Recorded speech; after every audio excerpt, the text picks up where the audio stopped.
প্রধানের পর নিজের পরবর্তী ছবি ঘোষণা করলেন সৌমিত্রিষা কুণ্ডু। মিঠাই ধারাবাহিক দিয়ে হাজার হাজার ভক্তের মন জয় করে নিয়েছেন সৌমিত্রিষা কুণ্ডু। ছোট পর্দার জার্নিটি আরো বছরখানেক আগে শুরু হলেও এত ভালোবাসা আগে পায়নি। মিঠাই ধারাবাহিকটি শেষ হতে না হতেই তিনি পেয়ে গেলেন দেবের নায়িকা হওয়ার সুযোগ। প্রধান ছবি দিয়ে পা রাখলেন বড় পর্দায়। তবে ডিসেম্বরে প্রধান ছবি আসার পর নিজের পরের ছবি ঘোষণা করেছিলেন। মাসখানেকের মধ্যেই সৌমিত্রিষা আগেই জানিয়েছিলেন এখন আর ছোট পর্দায় ফেরার কোনো ইচ্ছা তার নেই, বরং সিনেমার দুনিয়াতেই নিজের পায়ের তলার মাটি শক্ত করতে চান।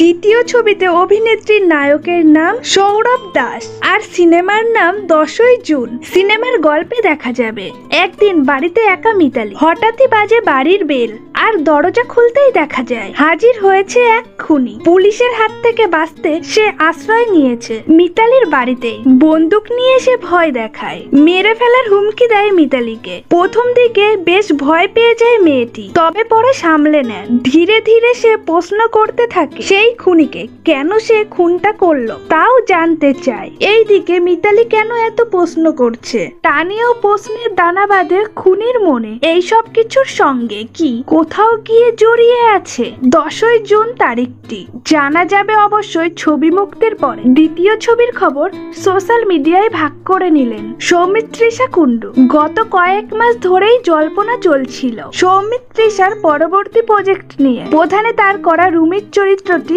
বেশ পছন্দ হয় দর্শকদের। অবশেষে সেই প্রতীক্ষার অবসান হলো। এইদিকে সৌমিত্রিষা কুণ্ডুর চর্চা রয়েছে তার মিঠাই ধারাবাহিকের প্রাক্তন আদ্রিত রায়ের খবর নিয়ে। 9ই মে বিয়ে আদ্রিত রয় কৌশাম্বীর। কয়েকদিন আগেই দেখা যায় রিইউনিয়ন হলো মিঠাই টিম। সেখানে পুরো কাস্ট হাজির থাকলেও ছিল না সৌমিত্রিষা, যা দেখে নিন্দুকদের মনে প্রশ্ন ছোট পর্দার সঙ্গে কি ছোট পর্দায় কাজ করা অভিনেত্রীদের সঙ্গে সম্পর্ক ছেদ করেছেন দর্শকদের আদরের মিঠাই রানী। ভিডিওটি ভালো লাগলে অবশ্যই লাইক কমেন্ট শেয়ার করবেন।